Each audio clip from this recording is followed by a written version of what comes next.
So now this is an M10 triple square. Fits right in there. Take the 2 bolts out. Then you're gonna slide that up under there. Put the bolts back in.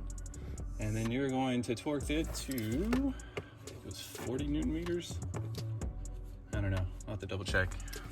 But anyway, that easy. And this should give you a better idea of what I'm talking about.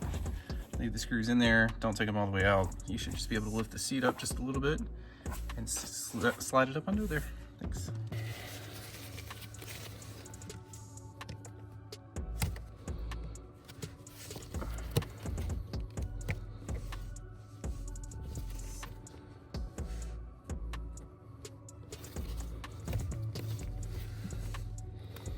There you go.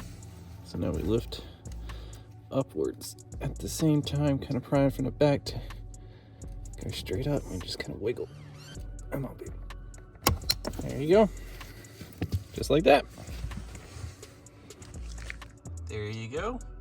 Now you just take that triple square head on both sides. Go ahead and torque that to 50 Newton meters. It doesn't say anything about replace, but I mean, you can if you want to be super safe on this one, but anyway, there you go. And now I'm not afraid of fryer anymore. There you go. We've got the bolts torqued back to 50 Newton meters and it looks beautiful. The small things that add up, so just making sure that the car doesn't burn down. Obviously, I'm gonna recommend this. It's just a pretty simple one to go ahead and install.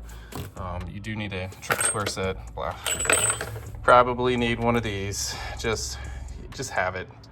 And then of course you need your torque wrench because you always have to torque things to spec. So anyway, that's it.